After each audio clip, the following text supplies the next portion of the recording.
හෝ චුට්ටක් නැවතිලා මේක බලන්නකෝ. ඉතින් ඉස්සරහට මම මේ වගේ කතා වොයිස් කරන ගමන් මේ විදියට ලස්සන රූප වලින් ඔයාලට කතාව ගෙනුවට ඔයාලා කැමතිද කියලා පහලින් කමෙන්ට් එකක් දාලා යන්න.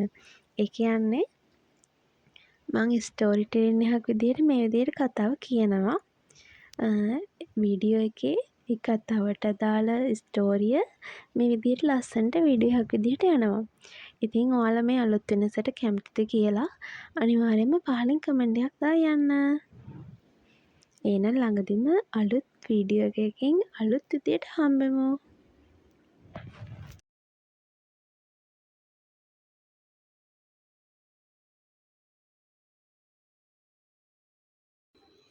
ඊතන් මොකක්ද මේකේ තේරුම? ඔයා ඇයි මාවයි දුවවයි මෙහෙම හිර කරගෙන ඉන්නේ? ඔයා කසාද බැඳපු මිනිහෙක් නේද? ලැජ්ජාවක් නැත් තමුසෙට. මං අම්මා කෙනෙක් දරුවෙක් ඉන්න. තමුසෙටත් ගෑණියක් ඉන්නව නේද? මේ දොර අරිනවා. අපි දෙනාට මෙහෙන් යන්න දෙනවා. සෆායා අවුරුදු 22ක යුවතිය. කෑගසනට වුණත් ඊතන් ඇයගේ බඳින් අල්ලාගෙන යුවතියව තව තවත් තමා වෙතට තදින් තුරුළු කරගත්තා. සෆායා නිකන් බොරුවට කෑ ගහන්න එපා. මං කිව්වනේ එකපාරක්. මං තමුසෙට මෙහෙන් යන්න දෙන්නේ නැහැ. එමාව හැරවන්න නැතුව කෑනු ගහ ඉන්නවා. ඊතන් කියන්නේ සෆායාගේ සිනිඳු කන් පෙත්තට රහසින් වගේ. කෙල්ල ගාව එන්නේ කිරි සුවඳක්.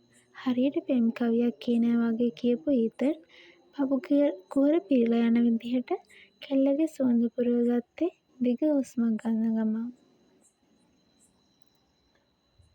ඊතන්ව තල්ලු කරපු යුවතිය ඔහුට කනේ පාරක් ගැසුවා. ඊතන් කළේ ඔහුගේ රතුණු කම්මුල අල්ලගෙන දඩබ්බර විදියට හිනා වුණ එක. ඊතන් ආයෙමත් කෙල්ලව ළඟට ඇදලා අරගෙන එයාට ගහපු සෆායාගේ සුරතට හද්දක් තිබ්බා. ඊතන් මේ මොන විකාරයක්ද නටන්නේ? මට ජොබ් එකක් තියෙනවා. ගෙදරක් තියෙනවා. බැඳපු මිනිහෙක් එක්ක මට මොකක්ද කරන්න කියන්නේ? තමුන් හොඳ හිතින් මට යන්න දුන්නේ නැත්තම් මං පොලිසියට කතා කරනවා. උඹට මං එකපාරක් කිව්වනේ සෆායා ඔය ළමයාවත් අරගෙන කාමරයට ඵලයන්. උඹ මැරිලා දෙයක්කෝ ඉපදුනේ? මං එක අවුරුදු ගාණක් පවුල් කාලා ජීවත් වෙලා දැන් උඹ ඇයි මේ මොකොත් දන්නේ නැහැ වගේ කතා කරන්නේ? ඊතන් යුවතිය ගල් ගැසුනි. ඇගේ දැසින් නොනවත්වා සීතල කඳුළු කැට කඩා වැටෙන්නට වුණා. එමා මාස 8ක් වයස ඇගේ දියණිය ඊතන්ගේ ශබ්දය නිසා අඬන්න පටන් ගත්තා. සෆායා ප්ලීස් ඔය දරුවව අරන් කාමරයට යන්න. ඊතන් කිව්වේ වැල යොදා තම මිටමිලූ අතින් බිත්තියට පහරක් දෙමින්. සෆායා අඬන දරුවව රැගෙන එහි කුටියක් යයි කිව හැකි තැනට ගියා. සැබවින්ම එහි දරුවෙක්ට ඕන කරන හැම දෙයක්ම තිබුණා. ඒ වගේම එයාටත්. සෆායා ඉක්මනින් අඬන එමාව ඇඳෙන් තියලා තමන්ගේ ඇඳුමේ බටන් ගැලවි දරුවට කිරි ටිකක් දෙන්න. මේක බීලා ඉන්න. දවල් ඉඳන් කාලා නෑනේ. කිසිම ගාණක් නැතුව කාමරේ ඇතුළට ආවේ ඊතන්. සෆායා හිටියේ දරුවට කිරි දෙන ගමන්. ඇගේ පපුව ඊතන් හොඳින්ම දැක්කා. යුවතිය ඉක්මනින් අසල තිබුණ ලේන්සුවකින් පපුව වහගත්තා. ඊතන්ට හිනා. ඊතන් ලේන්සුව ඇදලා අරන් ඉසික් කළා. සෆායා තවත් පපුව වහගත්තේ නැහැ. ඇයි මං කලින් නොදැක්ක මොන හරි තියද? ඊතන් අහන්නේ සෆායා දිහාම බලාගෙන. කලින් වගේ නෙමෙයි යුවතියගේ පපුව කිරි නිසා පිරීලා. ඇය මහත් වෙලා හරිම පින් පාටයි. ඒ මන්දිවට බබාට බොන විටමින් නිසා කොණ්ඩේ වැවිලා. ඊතන් අපි දෙන්න කලින් එකට ජීවත් වුණ බව ඇත්ත. ඒත් දැන් තත්ත්ව වෙනස්. ඔයා කසාද බැඳපු කෙනෙක්. ඔයාට වෙනම පවුලක් තියෙනවා. මං වෙනම කෙනෙක්. මට වෙනම පවුලක් තියෙනවා. මට දරුවෙක් ඉන්නවා. ඊතන් යමක් කියන්නට මත්තෙන් ඊතන්ගේ ෆෝන් එක රින් වෙන්න ගන්නවා. ඕකේ මං දැන්ම එනවා. සෆායා මට හදිසියකට යන්න වෙනවා. මං එනකම් පරිස්සමෙන් ඉන්න. මේ ෆෝන් එක ගන්න. ඔගේ පළවෙනි නම් එක මගේ. බැරි වෙලාවත් ආන්සර් නොකළොත් දෙවෙනි එක රින් කරන්න. ඊතන් යන්න ගිහින් බලෙන්ම කෙල්ලගේ නළලට හාද්දක් දීලා. යුවතිය ඉක්මනින් ගිහින් දොර ඉවර කළා. නෑ ඊතන් මෝඩයෙක් නෙමෙයි. දොර ලොක් කරලා. ෆෝන් එකෙන් තම මිතුරියගේ අංකය සම්බන්ධ කරගන්න හැදුවා. පළක් නැහැ. ඒකෙන් කතා කරන්න පුළුවන් අංක 2කට විතරයි. නිවස අපාර්ට්මන්ට් එකක්. ශබ්ද එළියට නොයන විදිහට සීල් කරන ලද එකක්. යුවතිය කලින් ජීවත් වුණේ පුංචි විලායකක වුණත් මෙතන ඊට වඩා 100,000 ගුණයක් සුඛෝපභෝගී. දොරවල් ඇරුනේ වැහුනේ ඇඟිලි සලකුණු වලින්. මුළු ගෙදරම අතිශය නවීන විදිහට සාදවා තිබුණා. දැනට දින 3ක් සෆායා එමව කරත්තයක දාගෙන සුපර් මාකට් එකට ගිහින් ආපහු එන ගමන් සිටියේ තම කුඩා නිවසට යන අතුරුපාරේ. එක්වරම ආව කළු වෑන් රථයක සිටි මිනිසුන් කීප දෙනෙක් ඔවුන් අසලින් නතර කර ඇගේ මුහුණට ලේන්සුවක් අල්ලනවත් එක්කම ඇයට සිහිසුන් වුණා. ඇස් අරින විට සෆායා සිටියේ සුව පහසු උණුසුම් ඇඳක් මතයි. පුංචි එමාව රැවුල වවාගත් හැඩි මිනිසෙකු විසින් තුරුළු කරගෙන. මගේ දරුවා එමා කවුත් තමුන් මගේ දරුවා මෙහෙට දෙනවා. ඒත් ඒ මූණේ ඇඳුන අසරණ හිනාවෙන් ඒ කවුද කියලා අඳුරගන්න එමාට සෆායට අමාරුනේ නැහැ. ළමයාව දීපු ඊතන් කළේ සෑහෙන වෙලාවක් ඒ දෙන්නා බලෙන්ම තුරුළු කරගෙන හිටිය එක. ඒ වෙලාවේ දැනෙච්ච ෂොක් එක නිසා සෆායට අයින් වෙන්න පුළුවන් වුණේ නැහැ. ඊතන් ඒ දෙන්නට මාරුවෙන් මාරුවට හාදු දෙන ගමන් සෑහෙන වෙලාවක් කඳුළු හැලුවා. ශීතකරණයේ සතියකට අවශ්‍ය කෑම බීම හැම දෙයක්ම පුරවා තිබුණා. ඊට එහාපසින් වූ ගබඩා කාමරයේත් සෑහෙන ප්‍රමාණයක ධාන්‍ය, නූඩ්ල්ස්, එළවලු බීම වර්ග තිබුණා. අල්මාරියේ ඇඳුම් තිබුණත් ඊතන් ඒවා තෝරාගෙන තිබුණේ ඇගේ කලින් ශරීර ප්‍රමාණයට නිසා දරුවෙක් කියන සෆායට ඒවා අඳින්න ටිකක් අමාරු වුණා. වෙනම පුංචි කාමරයක දරුවට ඕනේ හැමදේම. සෆායට දැනුණේ මේක පිස්සුවක් වගේ. ඊතන් පිස්සෙක් වගේ ඇයි මෙහෙම කරන්නේ? එයා දැන් බැඳලා වෙනම පෞල් ජීවිතයක් ගත කරන ගමන් ඇයි එයා වෙනුවෙන් මෙහෙම දේවල් කරන්නේ? කෙල්ල උදේ ඉඳන් මොකුත් කාලා නැහැ. ඊතන් හදලා දුන්න කිරි එක විතරයි. සෆායා රෑ 10ට විතර හැරුණේ දුවගේ අඬන සද්දෙට. කෙල්ලටත් එහෙමම නිින්ද ගිහින්. එතකොටයි දැක්කේ ඊතන් යුවතියගේ එහාපසින් තද නිින්දක. මේස උඩ බෙහෙත් වගයක්. සෆායා ඉක්මනින් ඇඳෙන් නැගිට්ටා. යුවතියට කේන්ති ගියේ ඊතන් ගැන. කලින් දේවල් කොහොම වුණත් දැන් ඊතන් කියන්නේ පිටමිනිහෙක්. කෙල්ල නිකමට වගේ මේසෙ උඩ තිබුණ ඊතන්ගේ බෙහෙත් ටික අරන් බැලුවා. වර්ග 2ක නිදිපෙති එක්ක විටමින් පෙත්තක්. ඊතන්ට මානසික ප්‍රශ්නයක්ද? ඒකද එයා මෙච්චර නිදිපෙති බොන්නේ. මෙහෙම ඒ දෙන්නව හිර කරන් ඉන්නේ. ළමයා හයියෙන් අඬනවා. ඒත් ඊතන් තවමත් අද නිින්දක. සෆායා මේ ටික බීලා ඉන්න. මට ඔෆිස් යන්න වෙනවා. කෑම වෙලාවට ඇවිත් යන්න එන්නම්. ඔයා පරිස්සමෙන් දුවෙක් ඉන්න. හදිස්සියක් වුණොත් කෝල් කරන්න. ඊතන් කිව්වේ යුවතියගේ නළලටත් ඉවුරට තිබුණ පියවරටත් හාද්දක් දෙන ගමන්.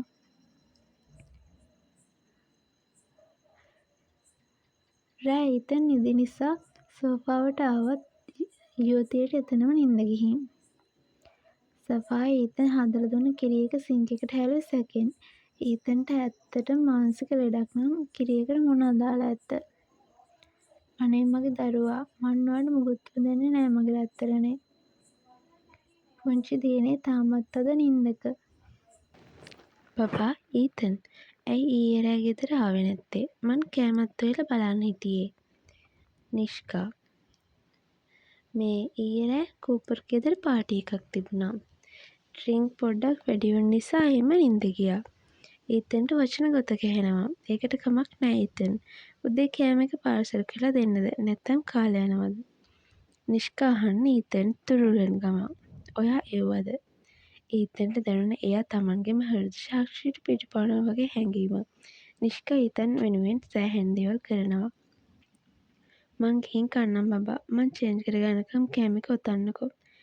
ඊතන් යුවතියගේ නළලට හාද්දක් දෙමින් කිව්වා. ඊතන් මගේ යාළුවෙක් අද මෙහෙ එනවා. එයා එන්නේ ඉංග්‍රීසි වල ඉඳන්. මං අර ඔයාට කිව්වේ කලින් මේක අපි දෙන්න අදයි හෙටයි පොඩි ටුර් එකක් යනවා. ඕකේ බබා. ඊතන් එහෙම කියාගෙනම නාන කාමරය වෙත ගියා.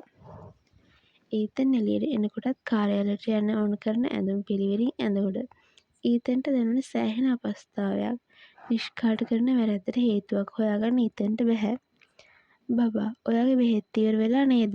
මං ඊයේ ෆාමසියෙන් ගෙනාවා. මෙන්න කෑම එක. කෝ එන්න මං ටයි එක දාන්නම්. ඕනේ නෑ මං දාගන්නම්. කෝ මෙහෙට එන්නකෝ අනේ නිෂ්කා. පරිස්සමින් ඉන්න. නිෂ්කාට සමුදෙන්න ඊතන් කාර්යාලයට ඇවිත් උදේ කෑම කෑවා. එක පැත්තෙන් නිෂ්කා අනිත් පැත්තෙන් සෆායා. ඒ දෙන්නටම ඊතන් කරන්නේ වැරැද්දක්. ඒත් ආපහු හැරෙන්න බෑ ඊතන්ට. ඊතන්ට සුපුරුදු හිසේ කැක්කුම ආව නිසා නිෂ්කාගේ හෙත් දුන්න බෙහෙත් වලින් උදේට බොන වේලේ ඊතන් බිව්වා. හදිස්සියේට ඊතන් වතුර කෝප්පෙ මේසෙ උඩින් තියද්දි ඒක එයාගේ බෙහෙත් දාලා තිබුණු කවරේට වැටුණා. බෙහෙත් ටික සේරම වතුරෙන් පෙඟිලා. මේසෙ උඩ තිබුණු බෙල් එක ගහලා සේවකයෙක් ගෙන්නපු ඊතන් හැලිච්ච වතුර එක මේසෙ තිබුණ බෙහෙත් එක්ක අස් කරන්න කියලා එයාගේ කෝට් එකත් අරන් එළියට ආවේ සෆායා හම්බෙන්න හිතාගෙන. සෆායා ඔයාට මොනා හරි ගේන්න ඕනේද? ඊතන් බෙහෙත් එකක් ගේන්න ඕනේ දූට. හරි ටෙක්ස්ට් එකක් දාන්න. මං දැන් එනවා. ඊතන්ට නිදිමතක් දැනුණත් සෆායාවත් එමාවත් රඳවලා ඉන්න තැනට එනකම් ඉන්න ඊතන්ට පුළුවන් වුණා. සෆායා බෙහෙත් එක. ඊතන්ගේ ඇස් හොඳටම රතු වෙලා. සෆායාට බෙහෙත් එක දුන්න ඊතන් එහෙම තද නින්දකට වැටුණා. සෆායාට ඊතන්ට කතා කරන්න ඕන වුණත් ඊතන් තද නින්දක. මේ ගේ ඇතුලේ හිර වෙලා ඉඳලා සෆායාට හොඳටම කේන්තියි. සෆායා මං හිතන්නේ ඔයා දූට ගේන්න කිව්ව බෙහෙත් එකයි මගේ බෙහෙත් එකයි මාරු වෙලා. පොඩ්ඩක් බලන්න. ඊතන් ඔයා හැරුණාද? නෑ බෙහෙත් මාරු වෙලා නැහැ. දූට ගේන්න කිව්ව සිරප් එක ඒකේ තිබුණා. ඊතන් අනවසරයෙන්ම යුවතියගේ හිස මතින් ගෙල තියාගත්තත් සෆායා ඊතන්ව ඈත් කරමින් එහාට වුණා. ඊතන් එහෙනම් ෆාමසියෙන් වරද්දලා දීලා මං වෙනද වෙන බොන බෙහෙත් නෙමේ තියෙන්නේ. කෝ බෙහෙත් ටික. මේ තියෙන්නේ ඕකෙම ඇති ලිස්ට් එකත්. සෆායා වැඩ කළේ ෆාමසිස්ට් කෙනෙක් විදියට. නෑ ඊතන් මේ ලිස්ට් එකේ තියෙන බෙහෙත් ටිකම තමයි තියෙන්නේ. ඔයා ඇක්සිඩන්ට් වුණාද? මොකක්ද ඔයාට තියෙන ලෙඩේ ඊතන්? ඇයි ඔයා මෙච්චර බෙහෙත් බොන්නේ? ඊයේ නෑනේ ඉදිරිපිටි ගොඩක් බිව්වේ ඇයි? ඔයා ඩ්‍රග්ස් වලට ඇඩික්ට් වෙලාද? මෙන්ටල් ඉෂුව එකක්ද? ඇයි? ඔයා කසාද බැඳ මිනිහෙක් කියලාත් මාවයි දරුවයි මෙහෙම හිර කරන් ඉන්නේ. මට තේරෙන්නේ නෑ ඊතන්. මොකක්ද මේකේ තේරුම? සෆායා යුවතිය කෑ ගන්න ඇසට ඌවත් ඊතන් ඊට වඩා හයියෙන් කෑ ගසන්න වුණා. ඔයා දැන් ටිකකට කලින් මොකක්ද කිව්වේ? ඊතන් අහන්නේ කෙල්ලගේ උරහිසින් අල්ලන ගමන් මොකක් ගැනද? මං කොයි වෙලේද ඉදිරිපිටි බිව්වේ? ඊයේ රෑ දෙයියනේ ඊයේ රෑ. ඔයා එකපාර හයි ඩෝස් ඉදිරිපිටි දෙකක් බීලා විටමින් එකකුත් එක්ක බීලා නිදාගත්තේ. මතක නැද්ද? ඊතන් කිසිවක්ම නොකිය කල්පනාවකට වැටුණා. සෆායාගේ ඇස් වලින් එක දිගටම කඳුළු වැටෙනවා. ඊතන්ගේ නිහඬියව යුවතියගේ කෝපය තවත් වැඩි කළා. ඊතන් ඇයි මේ? මට මේකේ අස්සේ හිර වෙලා ඉන්න බැහැ ඊතන්. මගේ ජොබ් එක. මාව දැනටමත් අස් කරලා ඇති. ඇයි දෙයියනේ මට මෙහෙම කරන්නේ? සෆායා මම ඉක්මනින් එන්නම්. ඊතන් කොහෙද මේ යන්නේ? ප්ලීස් මට මෙතන යන්න දෙන්න. සෆායා අඬමින්ම බිම ඇද වැටුණා. ඊතන් ආයෙමත් එළියට ගියේ එයාගේ බෙහෙත් ටික එක්කම ඊයේ රෑ එයා බීපු බෙහෙත්තර ඉතුරු බෙහෙත් ටිකත් අරගෙනම. දොර නැවතත් ඇඟිලි සලකුණ හමුවේ අගුළු වැටුණා. යුවතිය නැවතත් හඬා වැටෙන්නට වුණා. ඊතන් එමාගේ තාත්තා තමන්ගේ මුළු හදවතින්ම ආදරය කළ මනුස්සයා. ඒත් එමා එයාගේ බඩට ආවා කියලා කිව්ව දවසම ඊතන් අතුරුදහන් වුණා. ආයෙ සෆායාට ඊතන් ගැන ආරංචියක් ලැබෙන මාස 8කට පස්සේ. ඒ ඊතන් කසාද බඳිනවා කියන දැන්වීමෙන්. ඊතන් කියන්නේ ඇමරිකාවේ වැඩිම ඉඩම් ප්‍රමාණයක් හිමි වැවිලිකරුවෙක්ගේ පුතෙක්. කොටිම බිලියනපතියෙක්. ඒ නිසා ඊතන්ගේ විවාහය මීඩියාවලින් සෑහෙන්න කතා කරන දෙයක් වුණා. ඒත් ඊට පස්සේ එයා ගොඩ නගාගත්ත පුංචි ලෝකේ බිඳලා දාන්න ඊතන්ට දෙන්න බැහැ. ඒත් ඊතන්ට කටක් ඇරලා බනින්නවත් හයියක් යුවතියට නැහැ. යුවතිය ඒ තරම්ම ඊතන්ට ආදරය කළා. රහසින් ඒ දෙන්නා එකට ජීවත් වුණත් ඊතන් පොරොන්දු වෙලා හිටියා එයාව කසාද බඳිනවා කියලා. දරුවත් ලැබිලා මාස 8කට පස්සේ ඊතන් ආයෙමත් ඇවිත්. ඊතන් එමාට කිරි දෙන ගමන්ම යුවතියට නිින්ද ගිහින්. කෙල්ල ඇහැරෙද්දි වෙලාව 2ට ළඟයි. උදේ ඉඳන් මුකුත්ම කාලා නැහැ. සෆාය ඇහැරුණාද? ඔයා උදේට කාලාද? කෙල්ල නෑ කියන ඔළුව වෙනවා. ඒ එක්කම ළමයා දිහාට අත දිගු කළා. එමාව දීපු ඊතන් ටිකකින් ආවේ බටර් ගාපු පාන් එක බැඳපු බිත්තර දෙකක් අරගෙන. කෝ කට අරින්න. කෙල්ල බෑ කියන ඔළුව වෙනවා. ඇයි මං මේවට වස දාලා කියලාද හිතුවේ? උදේ කිරි එකත් හැලුවේ ඒකනේ. මාව ඒ තරම්ම ෂුවර් නැද්ද? හරි ඉන්නකෝ මං කාලා පෙන්නන්නම්. ගෙදර CCTV තිබුණා. කෙල්ල කෑමක් කෑවා. සෆායට ඉබේම කඳුළු එනවා. දවස් 3ක් තිස්සේ මේ ගෙදර හිර වෙලා. ඊතන් මට කියන්න ඇයි මේ? හරි මං කියන්නම්. ඇයි මේ? මාව ඇයි මෙහෙම හිර කරන් ඉන්නේ? ඔයාට තියෙන ප්‍රශ්නේ මොකක්ද? අපි දෙන්න ඔය දෙන්න මගේ. එහෙමනේ. එමා මගේ දරුවා. ඔයා මගේ ගර්ල් ෆ්‍රෙන්ඩ්. එච්චරයි. මෙතන තේරුම් ගන්න අමුතු දෙයක් නැහැ. මම මගේ දේවල් ආරක්ෂා කරනවා. ඒත් ඒ ඉස්සර. දැන් ඔයා කසාද බැඳලා. එමා මං ගාවට ආවේ දවසමයි ඔයා මාව දාලා ගියේ. මං එදා ඉඳන් තනියම සේරම කරගත්තේ. දැන් ඇයි ඊතන්? ඇයි දැන් ඔයා මං ගාවට ආවේ? කවුද යකෝ උඹලා දෙන්නව දාලා ගියේ? මං එදා අපේ ගෙදර ගියේ තමුසෙයි ළමයා ගැන කියන්න. ඒ ආදි මං ඇක්සිඩන්ට් වුණා. මාස ගාණක් මං හිටියේ කෝමා එක්ක. ඊට පස්සේ මට පරණ කිසි දෙයක් මතක නැතුව සෑහෙන කාලයක් හිටියා. ඒ කාලෙම මාව නිෂ්කට බන්දලා දීලා. මට මතක නැති වුණාට උඹට මුකුත් මතක නැති වුණේ නෑ සෆායා. උඹ නිකමටවත් මං ගැන හොයලා බැලුවේ නෑනේ. දැන්වත් පාඩුවේ හිටපන්. මං කොහොමද හොයන්නේ ඊතන් මං කොහොමද ඒක කරන්නේ? කූපන් විතරයි මං අඳුරන කෙනෙකුට හිටියේ. මං නිතරම එයාට කතා කළත් එයා මට කිසි දෙයක් කිව්වේ නැහැ. මං පොලිසියට යන්න හැදුවත් මුකුත්ම කිව්වේ නැහැ. ඒ මදියට හොයා කසාද බැඳලා දැන්. ලස්සන නෝන කෙනෙක් ඉන්නවා. ඔයා එයාට කරන්නෙත් වැරද්දක් ඊතන්. ඒ වැරද්ද හදාගන්න බැරුව තමයි මකෝ මම මේ ඉන්නේ. උඹේ මූණ මතක් වෙද්දි මං පිච්චෙනවා. එදා මං මෙහෙ එද්දි මහවැස්සේ උඹ ළමයාවත් අරගෙන තනියම ක්ලිනික් යනවා. පාරේ ඉන්න කුඩුකාරයෝ උඹට අනම්මනම් කියනවා. ඒ සේරම දරාගෙන උඹ තෙමි තෙමි ළමයා වඩාගෙන ඒ මදිවට අතේ ලොකු බඩු මල්ලා. ඊතන් ප්ලීස්. ඊතන් අපිට අපේ අතීතය වෙනස් කරන්න බෑ. ඒත් මට තර්ඩ් වීල් එකක් වෙන්න බැහැ. මේ හිටිය විදිහට මං දුව බලා ගන්නම්. මට ඒක පුළුවන්. ඒ නිසා මේ විකාර මෙතනින් ඉවර කරන්න. මට ඔයාගේ අනියම් බිරිඳක් වෙන්න බැහැ. තවත් ගෑණියෙකුට ගින්දර දීලා මට ඔයා එක්ක ජීවත් වෙන්න බෑ ඊතන් ප්ලීස්. බෑ. ආයෙත් අමුසෙට මගෙන් ඈත් වෙන්න දෙන්නේ නෑ සෆායා. ඊතන් කිව්වේ කඳුළු පිහින ගමන් ඉන්න සෆායාගේ දෙතොල් සිප ගන්න ගමන්. තමුසෙ ගාව ඉන්නේ කිරි සුවඳක්. එහෙම කිව්ව ඊතන් හිමීට එයාගේ බ්ලවුස් එකේ බටන් අයින් කළේ සෆායාගේ ඇස්වල තාමත් කඳුළු වැක්කිරෙද්දි. ඉස්සර මේ ගානට තිබුණ නැහැ. දැන් නම් හරි ගාන. ඊතන් යුවතිව සෝෆාවෙන් පෙරලා ගත්ත සෆායා ගැඟ පුරා විදුලි සැරක් වැදෙද්දීන්. ඊතන් සම්පූර්ණයෙන්ම කෙල්ලගේ පපුව නිරාවරණය කළා. හරිම හෙමින් කෙල්ලගේ පපුව එයාගේ සීතල දත්වැල් වලින් තෙත් කරා. ඊතන් හුඟක් රිදෙනවා. අඬන්න එපා. දැන් මං ඉන්නවනේ. ඒත් මං ඔයාගේ අනියම් සෆායා. ඔය කතාව මට ඇහෙන්න කියන්න එපා. මහනවා මං උඹේ කට. අනියම් වේවා නියම් වේවා තමුසෙ මගේ එකම දරුවගේ අම්මා. එච්චරයි. නතර කරගන්න ඔය ඇඬිල්ල. ඊතන් මං කූපර්. ඔව් කියපන් මචං. කතා කරන්න පුළුවන්ද? ඔව් අවුලක් නෑ කියන්න. උඹේ සැකේ හරි. උඹ දැන් මාසයක් තිස්සේ බීලා තියෙන්නේ හයිඩ්‍රෝස් නිදිපෙති 31ක ෆොන්ඩවෑන් බොන විටමින් එකක්. උඹ ඉක්මනින්ම ඩොක්ටර් කෙනෙක් හම්බ වෙන්න ඕනේ. ඒ කියන්නේ ඔව් උඹ කරන්නේ වැරැද්දක් නෙමෙයි. මොකද නිෂ්කා ඊට වඩා වැරැද්දක් උඹට කරා. මම පොලිසියේ ඉන්න මගේ යාළුවෙක්ට කතා කරා. නිෂ්කාගේ තාත්තට ලොකු දේශපාලන බලයක් තියෙන නිසා සාක්ෂි එක්ක මිසක් ඇන්ට්‍රි එකක් දාන්න එපා කිව්වා.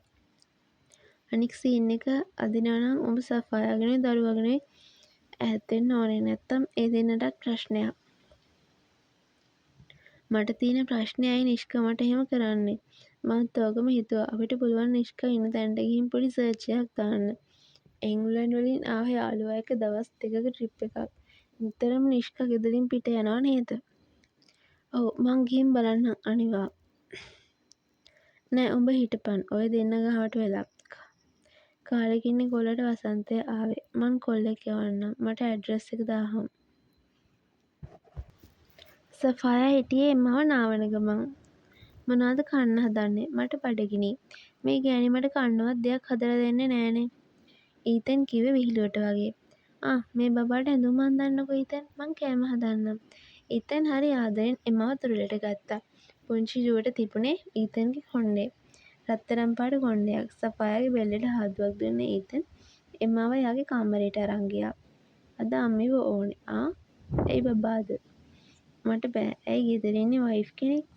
බෑ තම්සගේ රස බලන්න ඕනේ. ඊතන් ආමේ නූඩ්ල්ස් එක්ක කන්න. පේන්නේ නැද්ද ළමයා අතේ කියලා කවනවා ඕක. එමා ඊතන් එක්ක හරි හරියට හුරතල් වෙනවා. බෙබෙක්ට තාත්තෙක් ඕනෙමයි. සෆායත් සෑහෙන්න අසරණ වුණා එයාගේ තාත්තා නැතුව. ඒව මතක් වෙද්දි කෙල්ලගේ ඇස් වලින් කඳුලක් ආවා. මේ පුංචි කෙල්ලටත් වෙන්නේ සිංගල් මාම් කෙනෙක් එක්ක ජීවත් වෙන්නද? ඉස්කෝලේ ළමයින්ගෙන් අවජාතකය කියලා අහගන්නද? මගේ ළමයාට තාත්තෙක් ඕනේ සෆායා. මගේ සුදු පෝලේ ඩැඩි ඔයාව දාලා යන්නේ නෑ. ඊතන් ඇයි මොකද මේ? සෆායා මගේ බඩ රිදෙනවා. ඊතන් කෑ ගහන්න එයාගේ කොන්ද අල්ලගෙන. ආව් ඊතන් ඔයාගේ ෆෝන් එක ලොක් එක අරින්න. මං දැන් කාටද කතා කරන්නේ? ඊතන් වේදනාවෙන් කෑ ගහපු ඊතන් එකපාරම ක්ලාන්ත වුණා. ඊතන්ගේ ෆෝන් එක ලොක්. කතා කරන්න විදිහක් නැහැ. කෙල්ලගේ ෆෝන් එක ඊතන් අරන් ගියා. දින 2කට පසු කූපර් ඊතන්ට මොකද වුනේ? දෙයියනේ මං ඔයාලට කෝල්ස් කීයක් ගත්තද කූපර්? එයා හොඳින් නේද? මගේ ඊතන්ට මොකද වුනේ? මට මෙතනින් එළියට එන්න විදිහක් නෑ කූපර් ප්ලීස්. සෆායා සේරම හොඳින්. ඒත් ඔයාලට තව ටික දවසක් ඉන්න වෙනවා. ඊතන් හොඳින්. ඒත් මෙතන වෙන ප්‍රශ්නයක් තියෙනවා. ඒ නිසා ඔයාට ඔහොමම ඉන්න වෙනවා. පුළුවන් ඉක්මනට මං ඊතන්ව එක්කන් එන්නම්.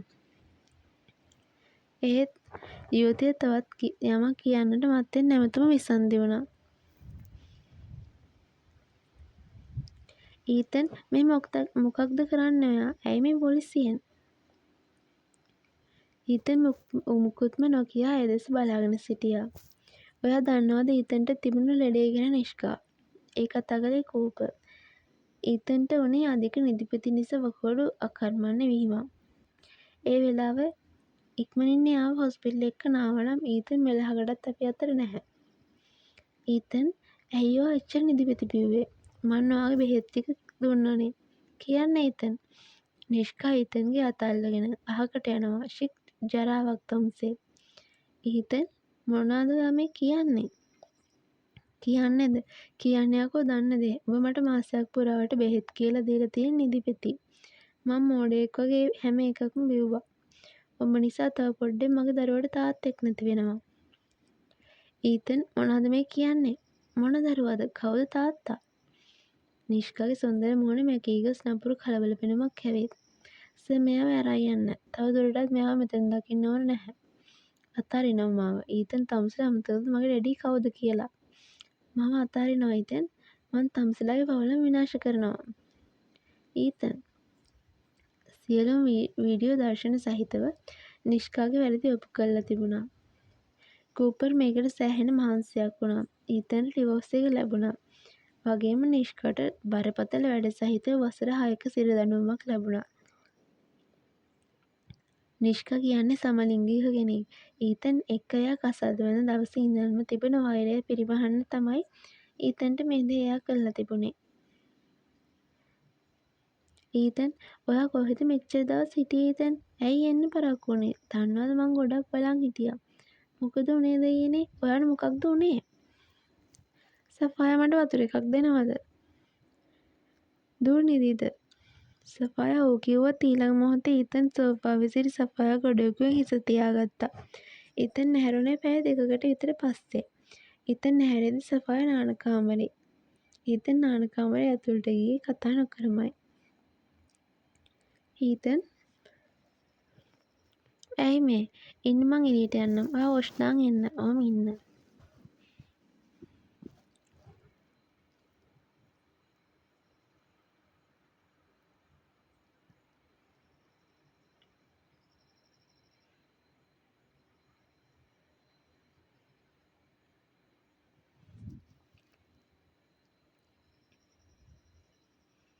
ඉතින් ඔයාලා මොකද මගේ වොයිස් එක ගැන හිතන්නේ කියලා පහලින් කමෙන්ට් එකක් දාලා යන්න.